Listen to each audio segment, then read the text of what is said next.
Idzan berhati-hati, tanggung jawab orang tua kepada anaknya untuk tidak mengabaikan pendidikan, khususnya adalah peranan ibu. Kita melihat di dalam sejarah dua orang imam besar yang dididik oleh ibunya walaupun tanpa ayah, ingin memberitahukan dan membuktikan bagaimana pentingnya peranan ibu terhadap anak-anaknya. Terkadang tanpa ayah pun ibu boleh menjadikan anak itu orang yang besar dan hebat. Dan hingga hari ini kita banyak mengulang-ulang tentang dua orang besar dalam sejarah yang dalam sejarah silam yang namanya sentiasa dikenang sampai sekarang.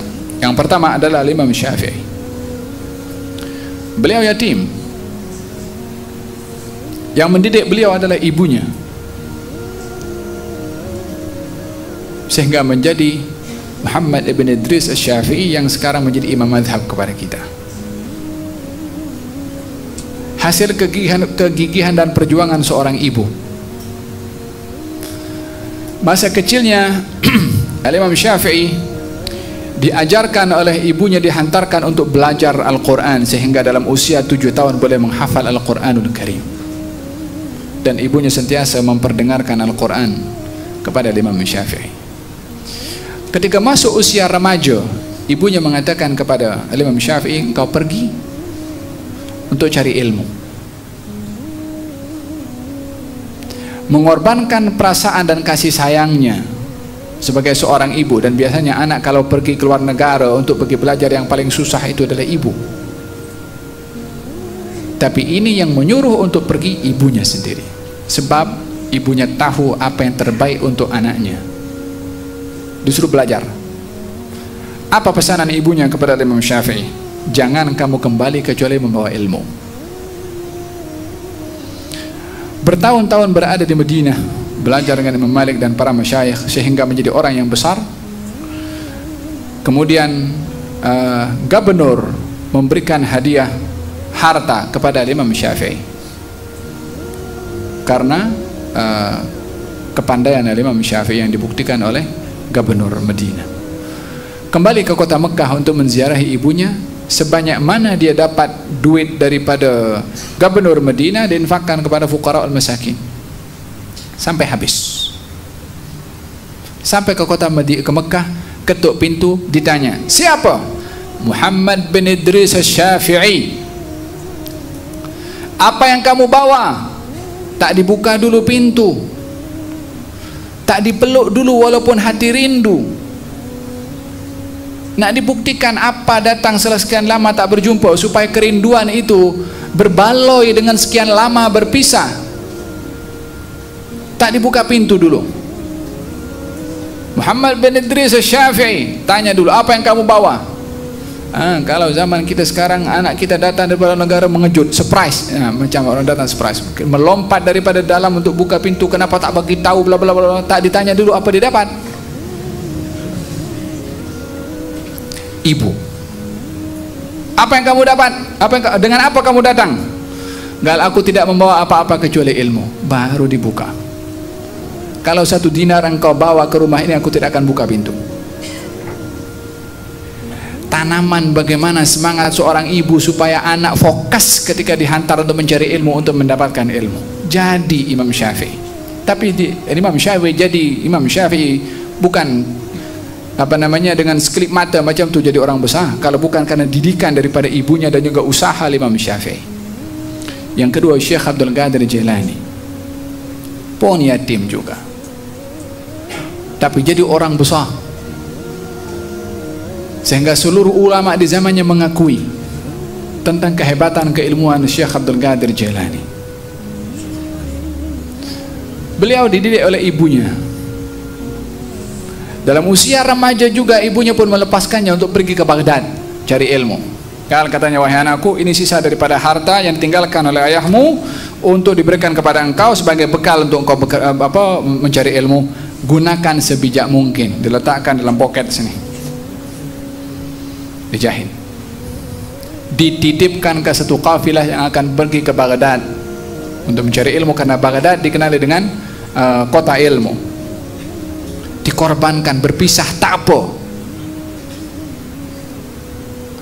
Bukan mesti sayang kepada anak, dijaga 24 jam itu anak, tapi diisi dengan ilmu. Itu baru orang tua yang sayang kepada anaknya. Tapi ilmu yang boleh menjaga kepada anak, bukan ilmu yang merosakkan kepada anak. Berapa banyak orang tua yang bangga kalau anaknya banyak datang dengan membawa duit, dan berapa banyak orang yang gembira anaknya bila mana datang dengan dia membawa ilmu yang bermanfaat. Faham dong? Oleh hadza Syekh Abdul Qadir Jalani mengatakan, ibunya menasihatkan, wa usika ya waladi alla takdzib. Aku berwasiat kepadamu wahai anakku, jangan kau berdusta. Wasiat ibunya, jangan berdusta. Dan Allah syahid, Allah menjadi saksi akan apa yang aku katakan kepada engkau untuk tidak berdusta. Dititipkan kepada kafilah, kafilah pun bawa Syekh Abdul Qadir Jalani ke Baghdad. Di perjalanan kisahnya cukup masyhur, perompak datang merompak, diambil harta semua kafilah, termasuk yang akhirnya adalah Syekh Abdul Qadir Jalani yang masih kecil waktu itu. Ditanya, kamu ada duit? Gal ada. Gal mana duitnya? Gal ada dalam poket aku sini. Kata perompak itu mengatakan, kamu tahu siapa aku? Kata Syekh Abdul Qadir mengatakan, ya, kamu adalah perompak yang akan ambil duit saya. Kata perompak itu mengatakan, kenapa kamu berkata jujur? Galia, aku berjanji kepada ibu aku untuk tidak berdusta. Kata perompak itu, dia masih diajak berbicara sama perompak itu. Manalah ibu kamu tahu kalau kamu berdusta saat ini? Katanya, saya ketika mengambil janji daripada ibu untuk tidak berdusta disaksikan oleh Allah, maka saya tidak akan berdusta di mana saja saya berada. Kata perompak itu, Allah, budak kecil ambil janji kepada ibunya disaksikan oleh Allah, tak mahu mengingkari janjinya kepada ibunya. Kita bertahun-tahun merompak ambil harta orang, tak takut dengan pengawasan Allah subhanahu wa ta'ala. Kita kalah dengan budak kecil ini. Kata ketua perompak itu, kasih balik harta itu kepada kafilah yang dirompak tadi, kasih balik. Tak jadi merompak. Ketua perompak itu bertanya kepada Syekh Abdul Qadir, kamu nak pergi mana? Aku nak pergi Baghdad cari ilmu. Katanya, aku ikut dengan engkau cari ilmu juga. Kata Syekh Abdul Qadir, mereka adalah orang pertama yang bertobat dengan tangan aku, yakni dengan sebab Syekh Abdul Qadir Jalani. Sebab apa? Dididik oleh ibunya sehingga jadilah orang besar. Dan yang penting di sini adalah tanggung jawab orang tua di dalam mendidik anak-anak, khususnya adalah ibu. Kata syair, ini syair cantik ini. Katanya, laisal yatimu man intaha abawahu hammal hayati wa khallafahu dalila. Bukan dikatakan yatim orang yang kedua orang tuanya sudah tiada dari kehidupan, bukan itu yatim. Tapi innal yatima huwa alladhi talga lahu umman takhallat aw aban mashghula. Talagga lahu umman wa takhallat aw aban mashghula. Orang yang dikatakan yatim itu adalah orang yang mempunyai ibu atau ayah yang sibuk. Itu yatim. Bukan tak punya ayah, tak punya ibu. Ada ayah ibunya, sibuk, tak sempat mengurus anak, mendidik anak. Tak ada yang lebih berharga harta yang kita punya melebihi daripada anak. Jangan karena harta dunia kita abaikan anak. Iya, kami cari dunia untuk anak juga. Semua orang akan mengatakan demikian. Ya, carilah harta untuk mendidik kepada anak-anak, tapi bukan menyebabkan pengabaian kepada anak-anak. Orang tua karena mesti jujur dengan diri sendiri dan tanggung jawabnya kepada